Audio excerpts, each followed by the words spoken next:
Welcome to my YouTube channel. आज का topic है वेद, ऋग्वेद।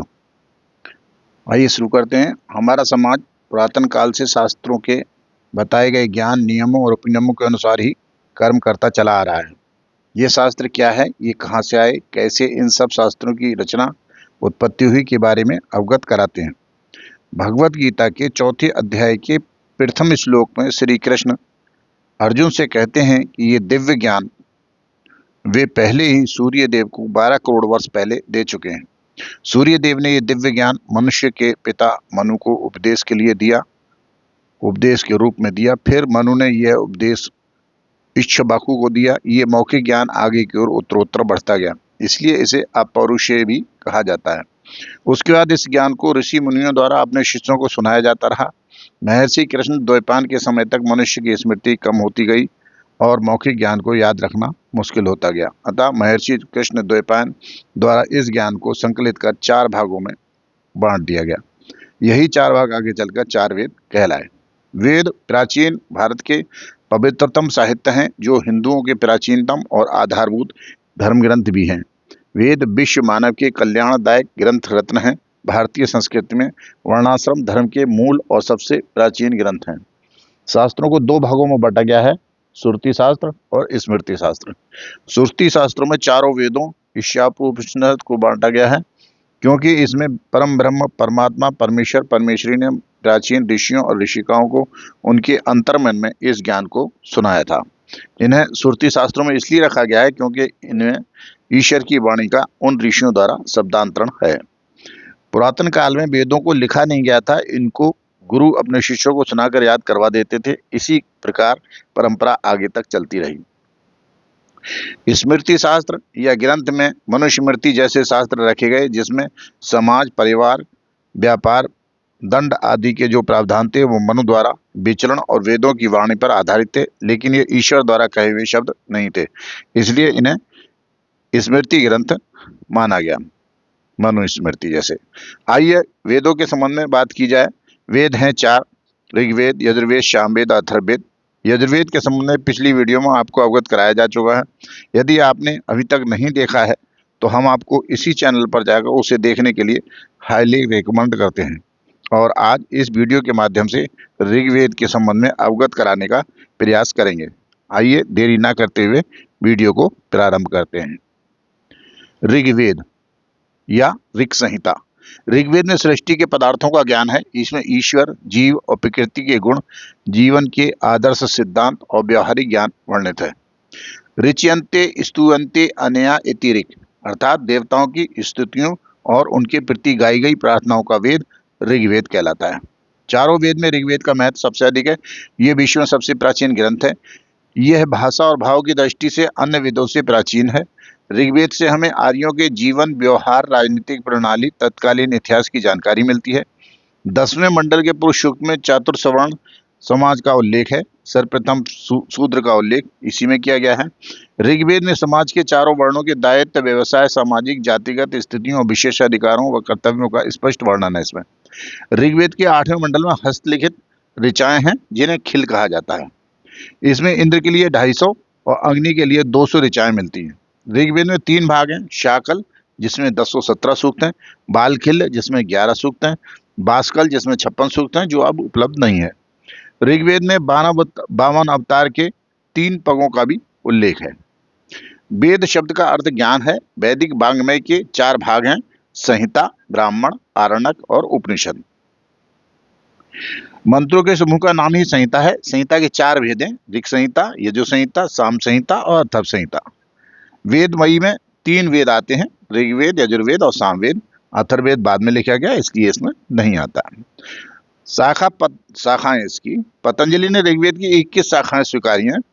चरण व्यूह नामक ग्रंथ में ऋग्वेद की 5 शाखाएं बताई गई हैं: 1 शाकल, बासकल, आशिलायनी, सांख्यायनी और मंडूक्यायनी। ये 5 हैं। वर्तमान में केवल शाकल शाखा ही उपलब्ध है। ऋग्वेद का विभाग 2 प्रकार से किया गया है: अष्टक्रम और मंडल क्रम। अष्टक्रम क्या होता है?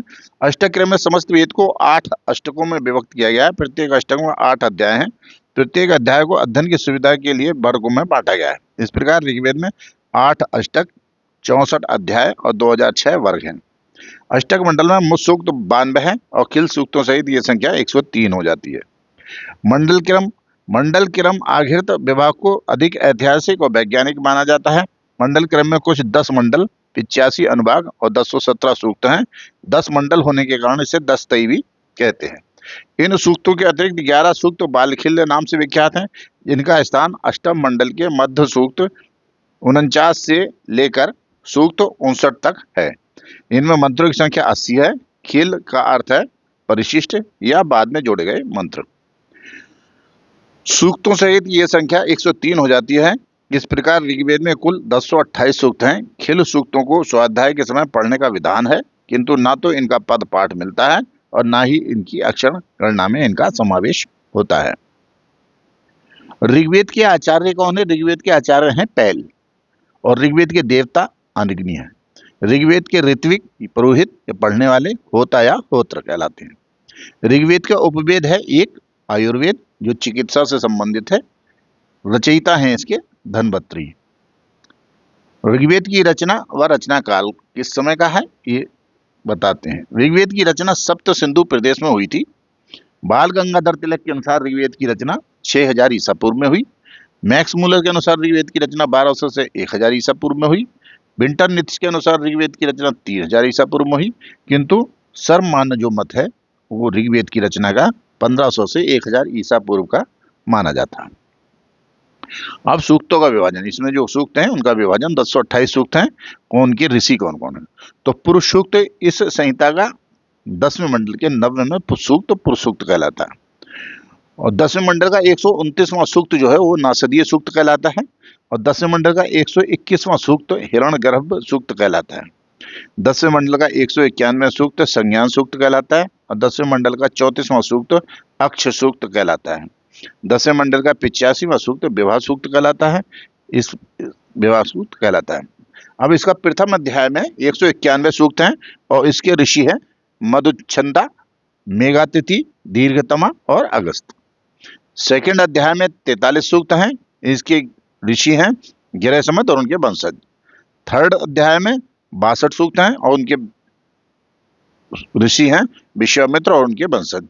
चौथे अध्याय में 56 सूक्त हैं, उनके ऋषि हैं वामदेव और उनके वंशज। 5वें अध्याय में 87 हैं सूक्त और उनके ऋषि हैं अत्रि और उनके वंशज। 6ठे अध्याय में 75 सूक्त हैं और उनके ऋषि हैं भारद्वाज और उनके वंशज। 7वें अध्याय में 104 सूक्त हैं और उनके ऋषि हैं वशिष्ठ और उनके वंशज। 8वें अध्याय में 92 प्लस 11 सूक्त हैं और इनके ऋषि हैं कण्व और अंगिरा और उनके वंशज। 9वें अध्याय में 114 सूक्त हैं और उनके ऋषि हैं अनेक ऋषियों ने ये किया। 10वां अध्याय 191 सूक्त हैं और इसमें अनेक ऋषियों ने इसको किया। पहले और 10वें अध्याय में जो सूक्त हैं वो बराबर हैं, 191 सूक्त हैं। संवाद सूक्त अब किए जाते हैं, जो दो लोगों के बीच में संवाद होता है उसके सूक्त कौन से हैं। 10वें मंडल का 95वां सूक्त जो है वो पुनर्वा और उर्वशी के बीच संवाद का है। 10वें मंडल का 10वां सूक्त जो है यम और यमी के बीच संवाद है। 10वें मंडल का 108वां सूक्त शर्मा और पणि संवाद है। तीसरे मंडल का 33वां सूक्त विश्वामित्र और नदी संवाद है। 7वें मंडल का 83वां सूक्त वशिष्ठ और सुदास का संवाद है। पहले मंडल का 179वां सूक्त जो है अगस्त लोपामुद्रा संवाद है और 10वें मंडल का 86वां सूक्त इंद्र और इंद्राणी वृषाकपि का संवाद है। अब इसके ऋग्वेद के भाष्यकार और व्याख्याकार कौन कौन हुए हैं? आचार्य यास्क हैं पहले। यास्क ने निरुक्त के 14 अध्यायों में ऋग्वेद की 600 ऋचाओं की पूर्ण और या आंशिक व्याख्या की है। नेक्स्ट है आचार्य सायण। सायण ने यूं तो चारों वेदों के भाष्य लिखे हैं, किंतु उन्होंने ऋग्वेद की साकल शाखा पर भाष्य लिखा है। इसका वाक्य इनका भाष्य जो है यज्ञों की दृष्टि से महत्वपूर्ण है। नेक्स्ट है स्वामी दयानंद सरस्वती। इन्होंने ऋग्वेद के 7वें मंडल के सेकंड सूक्त के दूसरे मंत्र तक भाष्य लिखा है। नेक्स्ट है महर्षि अरविंद। इन्होंने वेद रहस्य हिंदी अनुवाद पुस्तक लिखी है जो कि ऋग्वेद का अनुवाद था। इन्होंने ऋग्वेद के कतिपय अग्नि सूत्रों का टिप्पणी के साथ अंग्रेजी में भी अनुवाद किया है। पाश्चात्य विद्वान है विल्सन। इन्होंने सायण भाष्यकार के अनुसार संपूर्ण ऋग्वेद का अंग्रेजी में अनुवाद किया है। अब महत्वपूर्ण जो इसके तथ्य हैं उनको आपको अवगत कराते हैं। सेकंड से 7वें मंडल तक का जो भाग है ऋग्वेद का, वो सबसे प्राचीनतम अंश माना जाता है। पहला तथा 10वां मंडल को सबसे नया माना जाता है। दोनों में 191 मंडल हैं और ये सबसे बाद में जोड़े गए। 9वें मंडल के सभी सूक्त जो हैं सोम देवता के गुण गाते हैं। सोम को पवमान भी कहा जाता है, इसलिए इस मंडल को, 9वें मंडल को पवमान मंडल भी कहते हैं। शौनक के अनुसार ऋग्वेद में 10,580 मंत्र हैं, 1,53,826 शब्द हैं और 4,32,000 अक्षर हैं। इतिहासकारों और वैद्यों ने ऋग्वेद में 10,467 से 10,589 तक मंत्रों को स्वीकारा। ऋग्वेद के जो मंत्र हैं 14 छंदों में रचे गए हैं। सबसे ज्यादा छंद जो हैं वो त्रिष्टुप, गायत्री, जगती और अनुष्टुप छंद में है।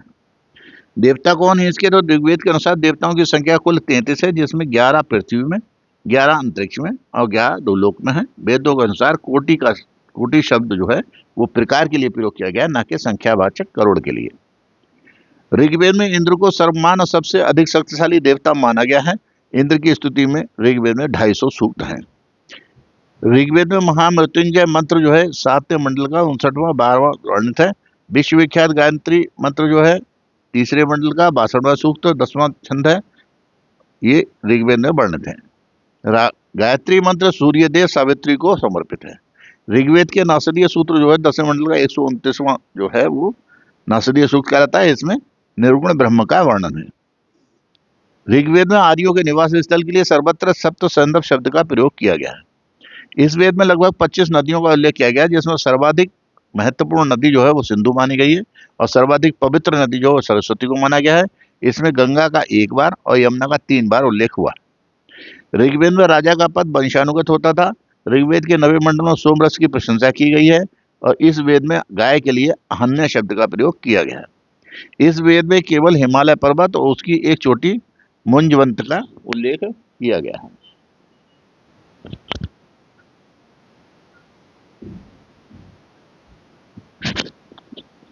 ऋग्वेद में कृषि का उल्लेख 24 बार हुआ है। अब आइए ऋग्वेद के ब्राह्मण के बताते हैं। तो ब्राह्मण जो हैं, वेदों के ब्राह्मण जो हैं, ऋग्वेद के ब्राह्मण ग्रंथ निर्धारित मुख्य रूप से ब्राह्मण संस्कारों और अनुष्ठानों को प्रतिकूल के नियमों से संबंधित ग्रंथ हैं। इनमें मुख्य रूप से वेदों से जुड़े यज्ञों के नियम और अधिनियम बताए गए हैं। वेदों की भाषा क्लिष्ट थी, इसलिए उनको सरल भाषा में पहुंचने के लिए जो ग्रंथ लिखे गए उन्हें ब्राह्मण ग्रंथ कहा गया। ऋग्वेद के ब्राह्मण हैं ऐत्रेय और सांख्यायन। ऋग्वेद के आरण्यक, इसमें दर्शन और ज्ञान की बातें लिखी हुई हैं। मुख्य विषय यज्ञ भागों का अनुष्ठान न होकर अनुष्ठानों की आध्यात्मिक शिक्षा पर केंद्रित है। इसमें प्राण विद्या का विशेष वर्णन हुआ है। शिष्यों द्वारा जंगलों में अपने गुरु के पास जाकर सीखे गए ज्ञान का संकलन आरण्यक कहलाता है। आरण्यक को वन पुस्तक भी कहते हैं। आरण्यक ग्रंथों की विषय वस्तु दार्शनिक एवं रहस्यवादी सिद्धांतों पर संबंधित है और ऋग्वेद के जो आरण्यक हैं वो हैं ऐत्रेय और सांख्यायन। ऋग्वेद के उपनिषद के बारे में जानिए। इसमें परमेश्वर, परमात्मा और आत्मा के स्वभाव और उनके बीच के संबंधों का बहुत ही दार्शनिक एवं ज्ञानपूर्वक वर्णन किया गया है। मुक्ति उपनिषद के अनुसार 108 उपनिषद हैं। एकांत में गुरु और शिष्य द्वारा आत्मा, परमात्मा और ब्रह्मा जैसे सब विषयों पर चर्चा से संबंधित जो ग्रंथ हैं उनको उपनिषद कहते हैं। ऋग्वेद के उपनिषद हैं ऐत्रेय और कौशिकी।